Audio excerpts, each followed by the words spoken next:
the same thing, but it's updated. You haven't got blocky, pointy-nosed Mario anymore. You've got this smooth Italian plumber coming up to you now. I mean, he's not trying to He's not trying to sweet talk you or anything by being smooth. I meant like his actual geometry's smooth now. Mm. Imagine a sweet talking Mario. Oh my god. Yahoo! Would you like to go home with me? No. I like to go with Peach, but sometimes she run away with Bowser. Oh my god, if I ever meet Charles Martinet, I'll be, please, can you talk to me as Mario, but kind of like hit on me just to get that. Oh my god. And no, I don't have a crush on Mario. It would just be hysterical.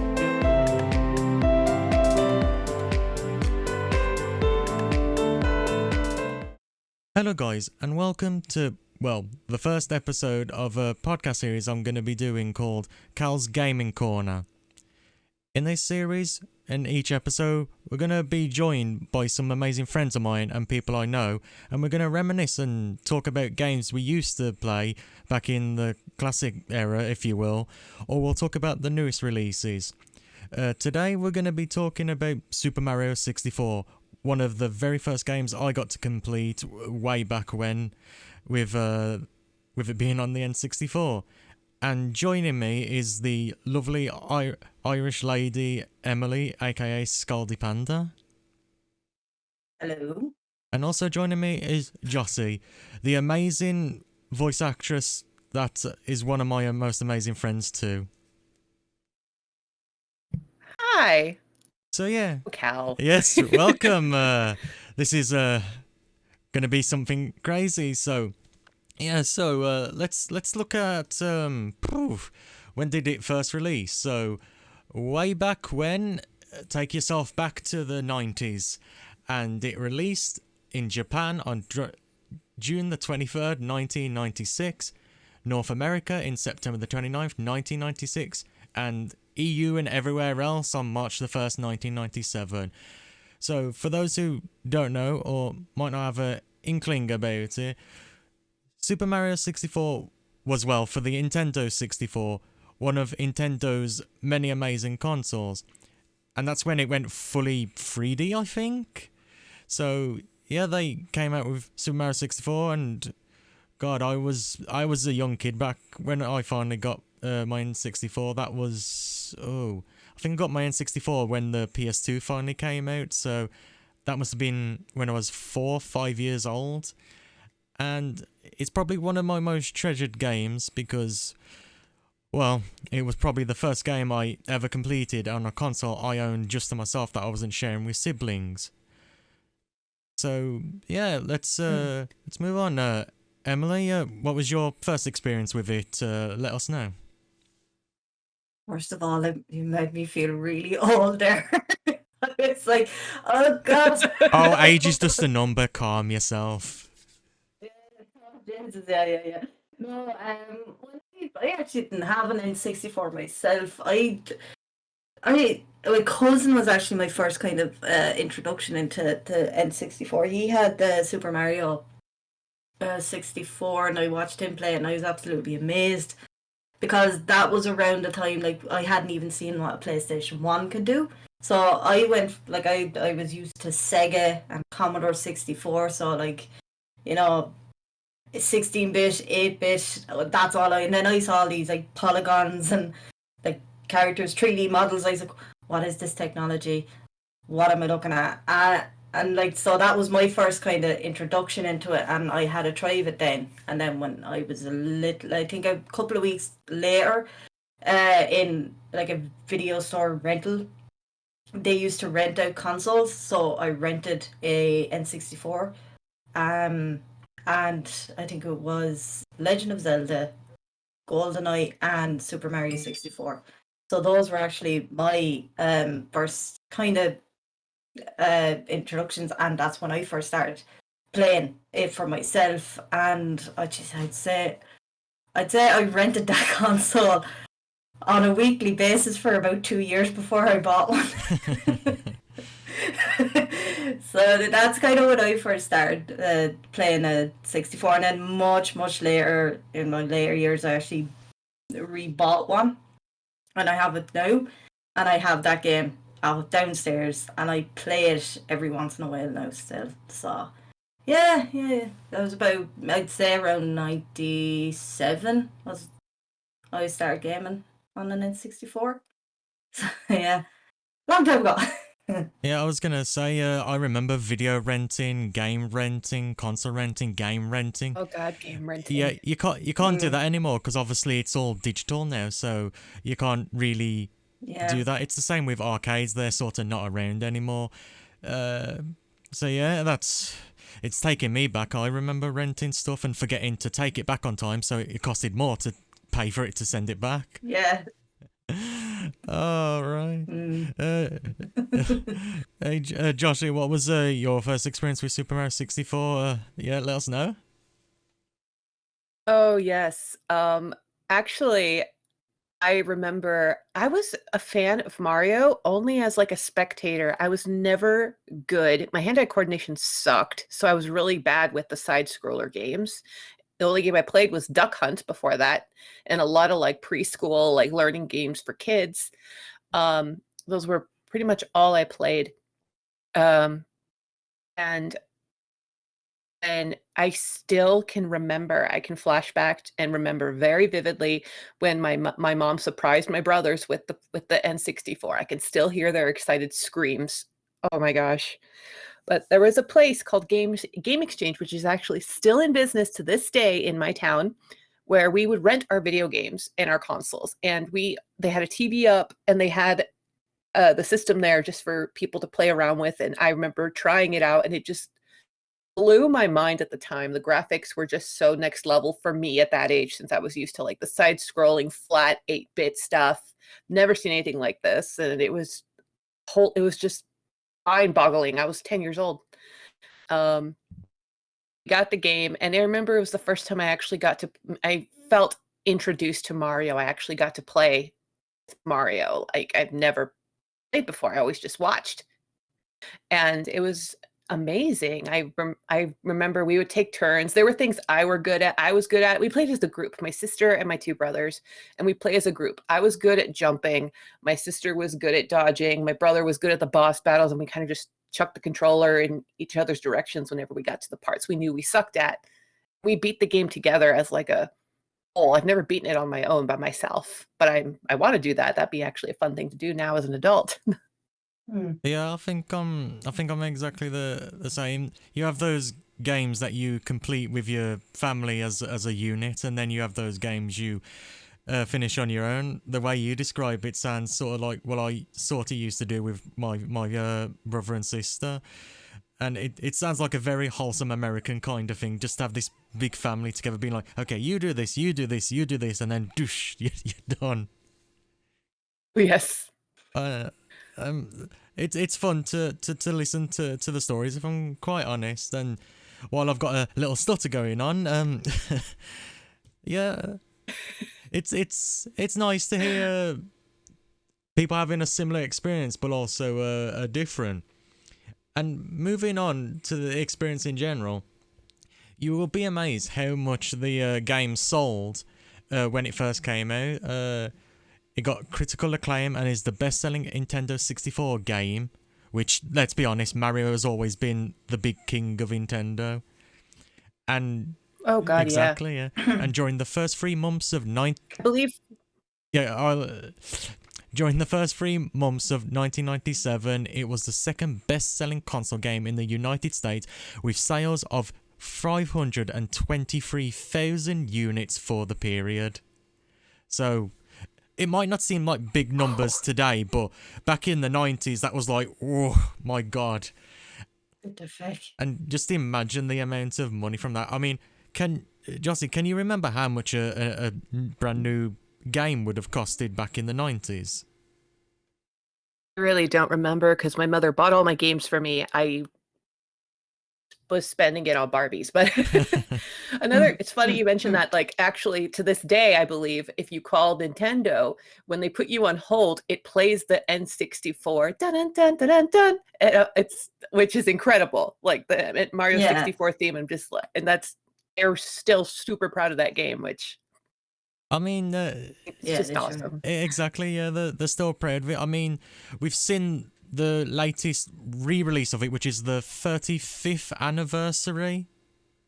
Or was it 25? Yes! And, like, they... 25, I think? Yeah, 25.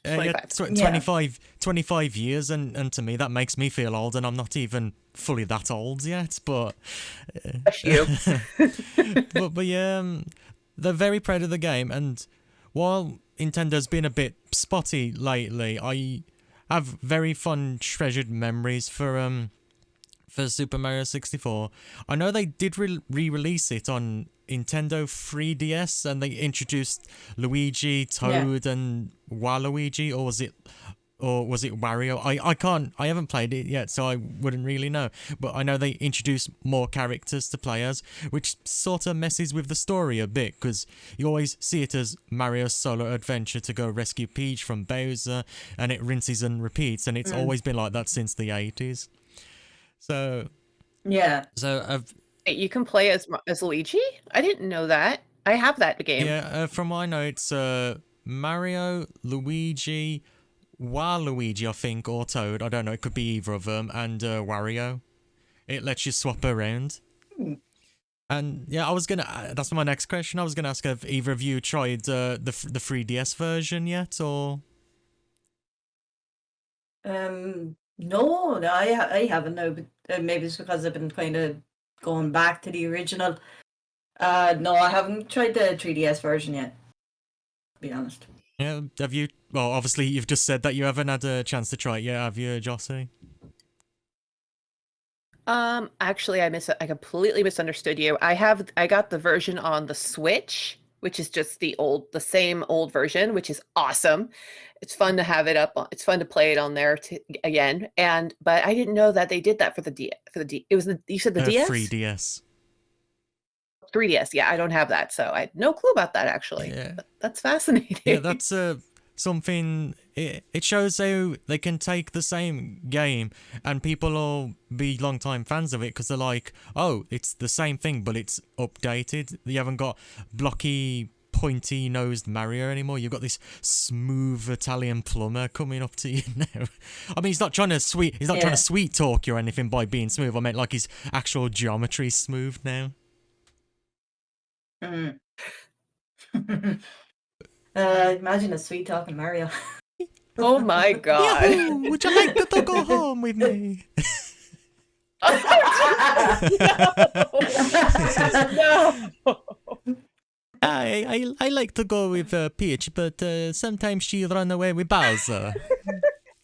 Oh my god, if I ever meet Charles Martinet, I'll be like, please, can you talk to me as Mario, but kind of like hit on me just to get that. Oh my god. And no, I don't have a crush on Mario. It would just be hysterical. Yeah. So speaking of Charles Martinet, is it Martinet or I can't do words. Charles Martinet. Martinet. I've actually got a funny story because obviously he's been voicing Mario for years, and he also voices Wario from what I understand as well. Like he's very versatile in his voices because they sound the same but they're very different at the same time. And bringing this around, I happened to meet Paul Eiding, which everybody will know as Roy Campbell or Ben 10's uncle.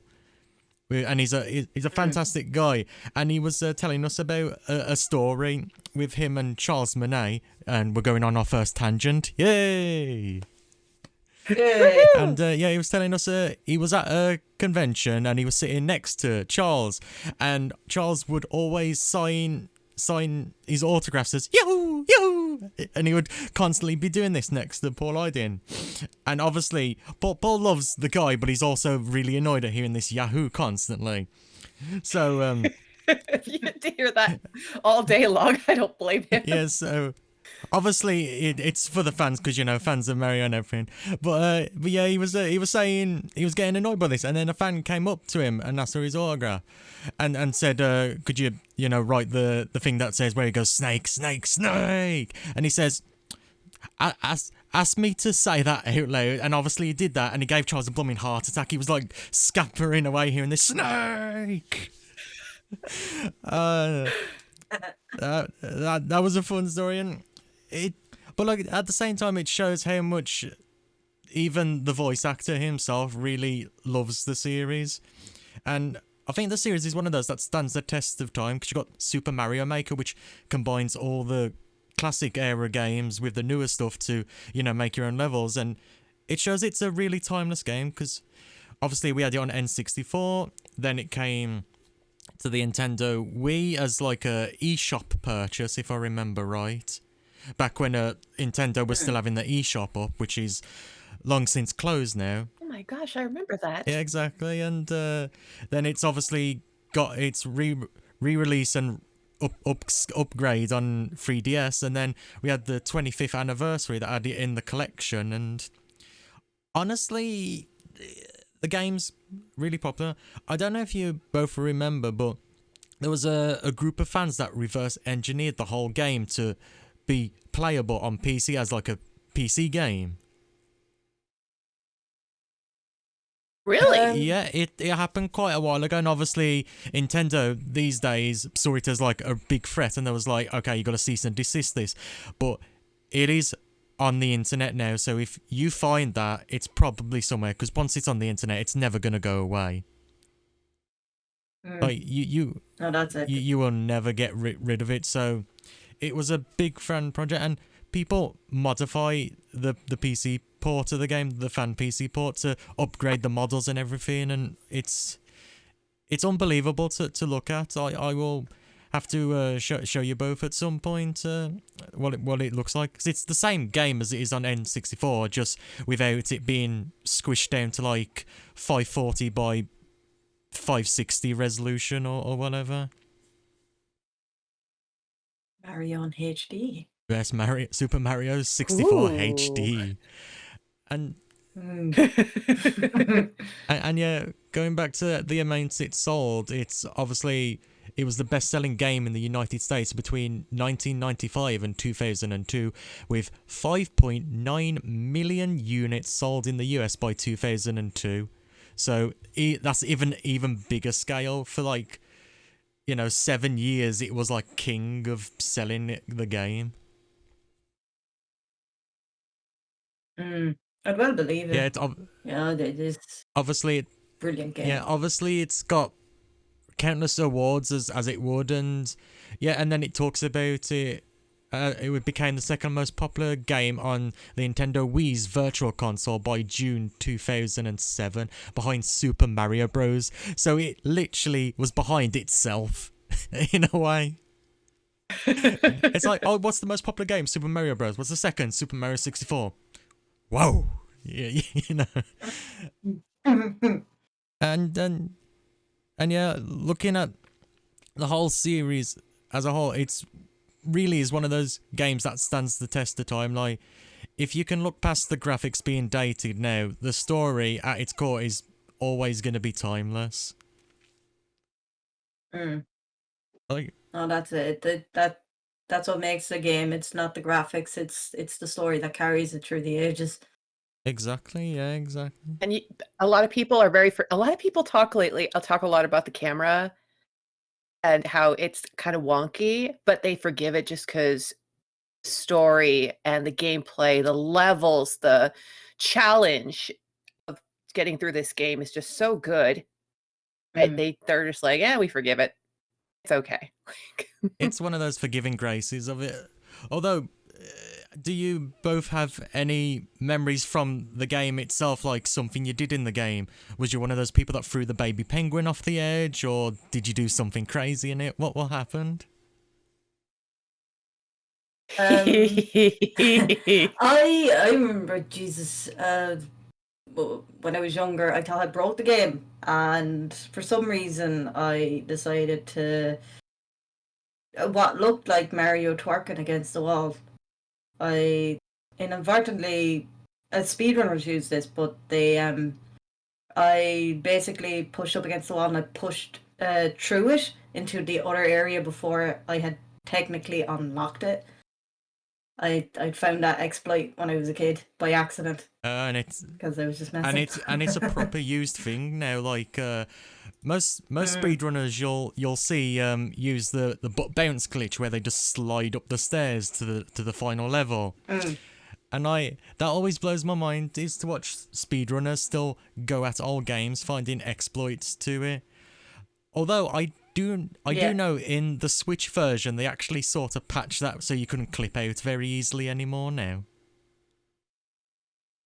Which is kind of a shame. It's common among a lot of games at that time. Yeah, like it's always weird because you'll compare games getting fixed like on later releases to movies. Like you wouldn't see somebody redo a whole movie again if we're not including Justice League's Snyder Cut, which is a whole thing done again and redone. But it also applies to the game as well. I could look at an Unreal Engine 4 remake of Super Mario 64, which fans have done, which looks obviously amazing. It's one of those games, no matter what form it comes in, I will always love to sit down and play it because it's one of those things. It's a game that takes you back to that one really good memory that you have, and Yeah. Exactly. I just being there, being 4 or 5 years old, sitting on my butt in front of my yellow TV, which with its own built-in VHS player. Everybody remembers VHS here, I'm sure. Oh yes. And I had a Nintendo 64, which was the Pikachu one that had the light up lights on its cheeks when you turn the power button on.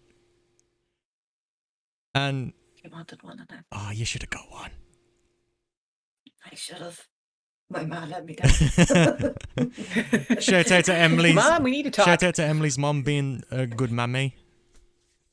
Yeah.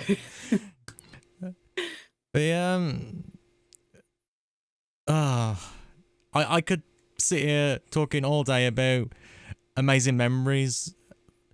Super Mario 64 oh, go ahead. Oh god, yeah. I remember purposely having a file. Do you guys remember the staircase that goes on and on and on for like ever? And when you get to a certain amount of stars, it stops and it leads to the final battle with Bowser. I remember having a file on purpose where we did not go any further with it just because we loved going up and down those stairs, switching the camera angles and seeing like, how did they do that? It looks so cool. Oh. Of course, the baby penguin. I liked taking him to his mother and then taking the baby. She would get mad and she would try to push you off the cliff and we would just be laughing, like trying to get away from her. It's just hilarious. Oh God, did you ever do anything like that? Did you drop the baby off the edge like I said earlier, or was you a good person? Sure, I dropped the penguin. Yeah. Sure, I did do that. There's a meme out there. There's a meme out there where it's like you're dead and you're in front of the gates of heaven and God like reads all of your sins and all the sins are like stuff you've done in video games, and the last one was and you can't forget about the baby penguin. Like Oh God, I've seen that meme. I'll have to put that in the edited video. Like there's so much to do with that. But yeah, I have not met a person or heard a person who has said I have not thrown the baby penguin off the edge after saving it. We are all horrible people, and if I'm gonna get a list of all the sins I've committed in games, it's gonna be a long list. Yeah. I'll probably sit there laughing. I'm like, oh yeah.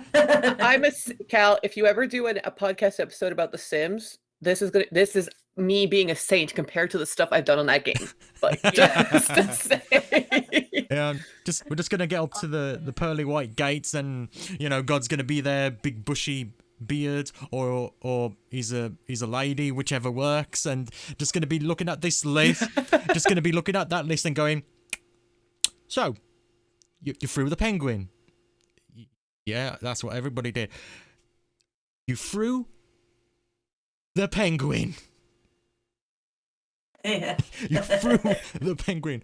I don't care that you hog-tied somebody up on the tracks in Red Dead Redemption 2 and watched them splatter when the train came.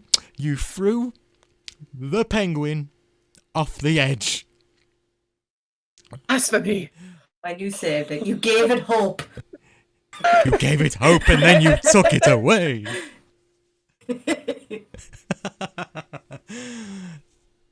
Oh man, I definitely want to do a podcast episode of just seeing how many game sins we've committed in our game 10. oh my god, the game sins. Oh, Yeah. That'll be something for the future. But yeah, for us doing tangents, which is a very common thing. Let's be honest. Yeah, looking at how Nintendo's gone now, and with obviously Doug Bowser being in charge of Nintendo America, from what I remember, what's the future you could both see for Mario now? Do you want to go first? I'd say they're going to go down the route of like party games and stuff that as well. They, like that seems to be the thing now, and especially nowadays when there's not much else we can do. I'd say that like gaming has become very big, so I'd say they're going to be concentrating on a lot of party games, a lot online multiplayer, sort of maybe even co-op. Sort of one person plays as Mario, the other person plays as Luigi. On an online sort of setting or something. That's where I see kind of Mario going down. Because like people like to play with each other, people like to connect. So I'd say that's kind of where you're seeing it go. Yeah, that sounds reasonable. What about you, Jossie? definitely see Mario going down the party route. The multiplayer route definitely is going to still be very tight with them. A friend of mine, we actually had a conversation about this with a friend of mine recently. Like, what makes Mario so awesome? It's just the same. It's just basically the same like stuff again and again and again. And I'm like, well, think about it like the way you would look at movies. You see, comparing all the games out there, like Detroit Becomes Human, The Last of Us, very intensely emotional, heavy games like that, which are fun. They are really fun to play. But once in a while, you need a bit of a break, and you just need to sit down and shoot the shit with some friends and throw bananas at each other and throw the Koopa shells at each other. It's like when you're done watching a really heavy movie and you're like, ugh, I need that comedy. That it's just a nice little like refresher thing there, and it's always going to be something that's there for you when you, especially after going through the heavy games and stuff. Like, it's something that for me personally, I think is never going to go away. That's what keeps Mario around for so long, and he's just such an iconic character. It's like Bugs Bunny, Mickey Mouse, all of them. Like, he's the Mickey Mouse of the gaming world. Yeah, that I agree with that 100%. Because I can see it. The Super Mario is not going to be more of a solo experience. Like, there'll be the solo game here and there, but you'll find more party games like Mario Kart, Super Mario Party, where the AI is unfair and it destroys relationships and friendships all alike. And oh god, yeah, or that one meme. It's like when we play Mario Party, and it's like the scene from 300, like like, Yeah. Exactly. Yeah. you don't take my stars. Don't take my stars. Don't take my stars. Don't throw that banana at me.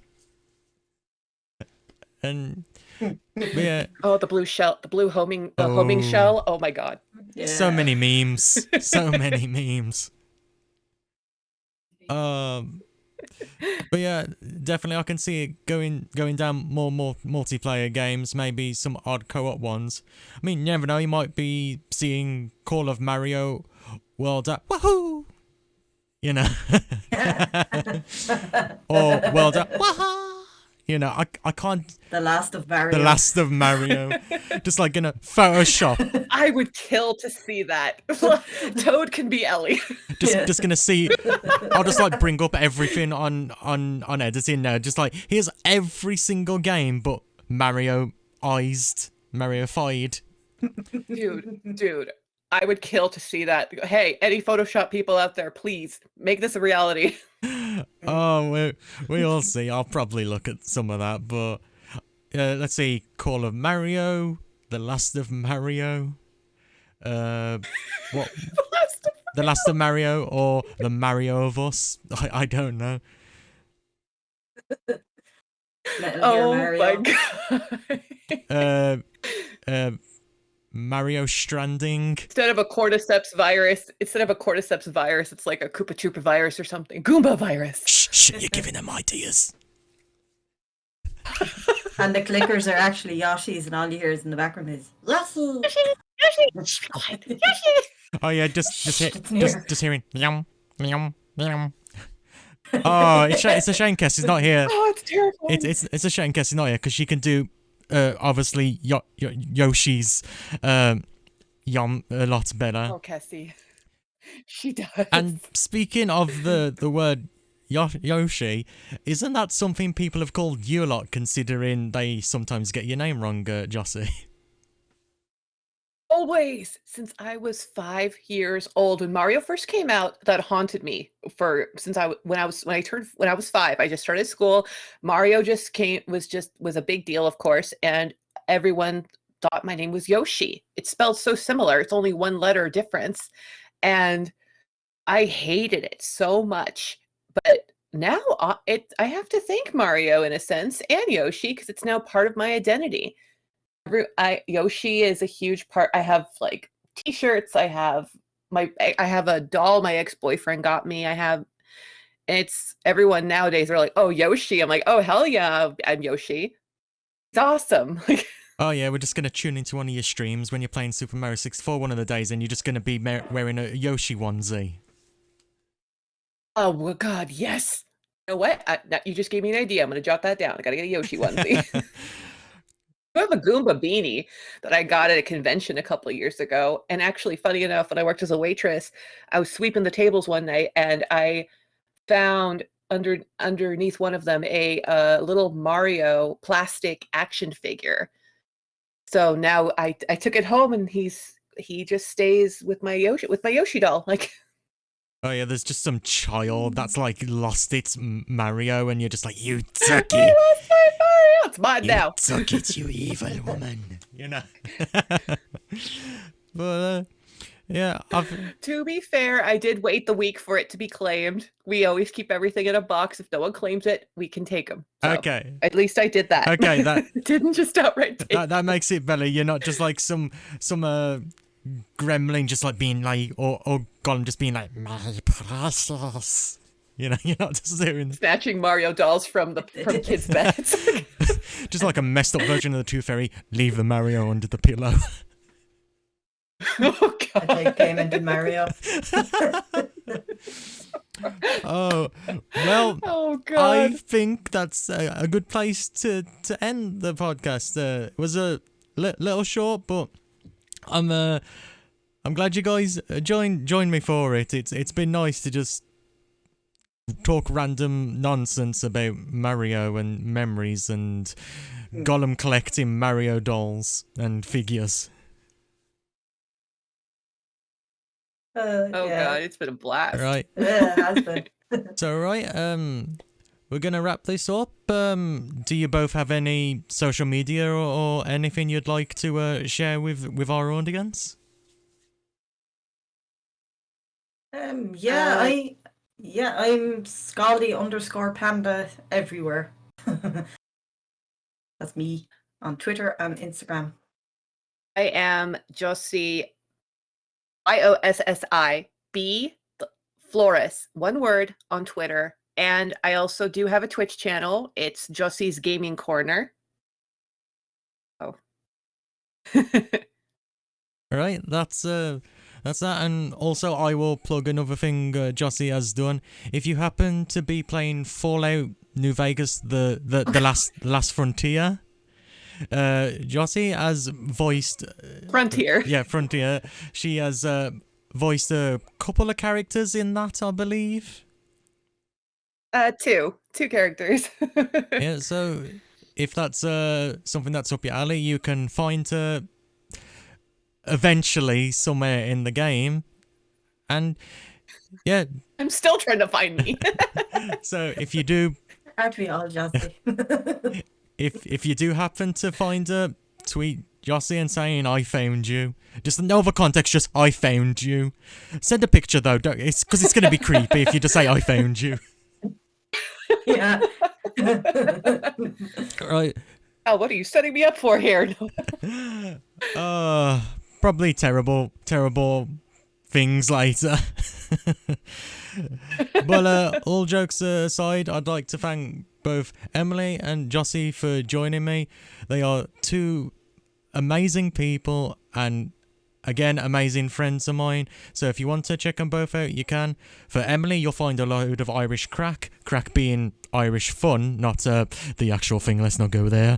And not the other thing. and Joshie, you'll find her voice acting around the place, but also doing a lot of amazing Twitch stream stuff. If I recall, you was what was your last stream, Josie? Before we sign out. Actually, the last stream was I just played the Left 4 Dead 2 a little bit. Just wanted to test out my new mic, so of course I had to hop on and play that. Right. But soon things are coming, more stuff. Right. With all that said, guys, thanks for joining us, and see you hopefully in episode 2. Bye. Bye.